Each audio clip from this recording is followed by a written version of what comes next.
Yet Clara couldn't move, because leaving without knowing he'd be safe felt worse than any beating she'd ever taken, and the puppy squirmed harder, letting out a small yelp that cut straight through the rain and into something buried deep inside Cole Maverick's chest, a sound too small, too helpless to ignore, and he frowned, jaw tightening as he noticed how the woman,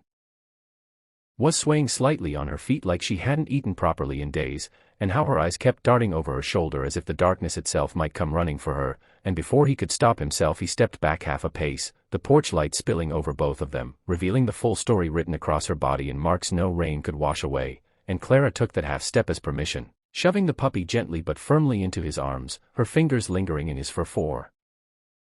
just one more heartbeat, like she was memorizing the feel of him, and her voice broke as she rushed the words out, afraid if she stopped she'd lose the strength to finish. His name is Scout, he's good, he doesn't bark much, he just wants to be loved, and I can't keep him safe anymore. And Cole stiffened when the puppy licked his chin, warm and trusting, a living thing placed in his hands without question, and he opened his mouth to argue, to hand the dog back, but Clara was already stepping away, already turning like she knew if she looked at Scout again she'd shatter, and panic flared in Cole's chest, sharp and unexpected, because something about the way she was leaving felt wrong, final, and he barked, "Hey," louder than he meant to, stopping her dead in her tracks, and when she looked back her eyes were hollow with resignation, and he heard himself say words he hadn't planned, words that surprised even him, "You can't just leave him here and walk off into that storm," and Clara gave a sad, hollow laugh, rain mixing with tears on her cheeks as she said, "That's exactly what I'm doing," and she turned again, but this time Cole moved fast, stepping forward until he was close enough to smell the soap in her hair, cheap and faint, and he lowered his voice, not unkind but unyielding, "You're not in shape to go anywhere," and she shook her head, pride flickering weakly as she whispered, "I'll be fine," the kind of lie people told when they had no other choice, and Cole looked down at the puppy, at Scout's paws resting against his chest like he already belonged there, and then back at Clara, and something snapped into place, a quiet decision settling heavy and solid in his bones, and he muttered, almost to himself, but loud enough for her to hear, "Damn it," before lifting his gaze and saying the words that would change both their lives forever, "You stay too," and Clara stared at him like she hadn't heard correctly, her breath catching as she whispered, "What?" And Cole squared his shoulders, the storm raging behind him as he stepped aside and opened the door wider, warmth spilling out like an invitation she hadn't felt in years, and he repeated it, slower, firmer, "You're not leaving that dog, and you're not leaving this ranch tonight," and she hesitated, fear warring with exhaustion, but Scout wriggled in Cole's arms, tail thumping against his chest, and Clara's knees finally gave out as the weight of everything she'd been carrying crashed down on her, and Cole caught her before she hit the porch, the puppy pressed safely between them, and for a brief second, as the rain hammered down and the door closed behind them, Clara realized she hadn't just saved her puppy. Morning came slowly over Lone Mesa Ranch, the kind of dawn that crept in through wide windows and settled gently on worn wooden floors, and Clara woke with a sharp inhale, her body stiff with panic before her mind caught up, because for one terrifying second she didn't know where she was, didn't know if she'd made a terrible mistake trusting a stranger with both her life and her puppy's, but then she felt warmth, a small weight pressed against her ribs, and Scout lifted his head, tail thumping weakly as if to reassure her that everything was real, that she was still here, and as she stroked his ears she realized she was lying on a clean bed, wrapped in a thick quilt that smelled faintly of cedar and soap, not fear or sweat or desperation, and tears burned her eyes as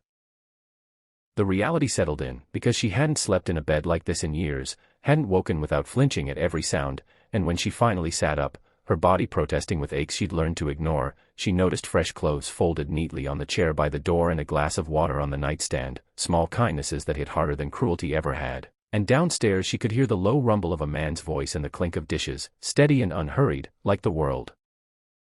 wasn't constantly on the verge of collapse, and Clara's chest tightened as she realized Cole Maverick hadn't just given her shelter for the night.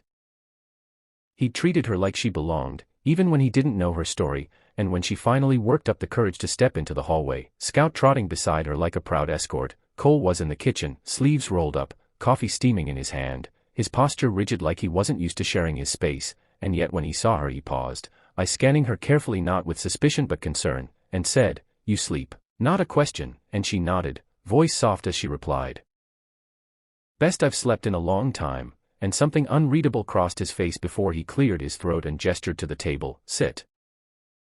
You look like you could use breakfast," and Clara hesitated, old habits screaming that nothing came free, that kindness always carried a price, but Scout jumped onto the rug and wagged his tail like this was the most natural thing in the world, and she finally sat, hands trembling as she accepted a plate piled higher than she'd eaten in months, and as she ate, the silence wasn't awkward, it was gentle, like Cole understood that some stories needed time before they could be spoken, and when she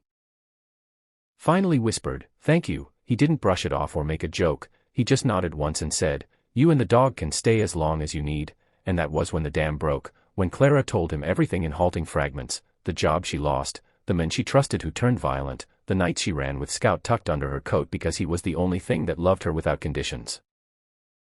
And Cole listened, jaw tight, fists clenched, the storm from the night before now burning quietly behind his eyes, and when she finished, shame flooding her face, he said something she'd never heard before, "None of that makes you weak," and from that day on, life at the ranch began to change in ways neither of them expected, because Scout followed Cole everywhere like a shadow, softening the hard edges of a man who'd built walls higher than his fences, and Clara slowly found herself helping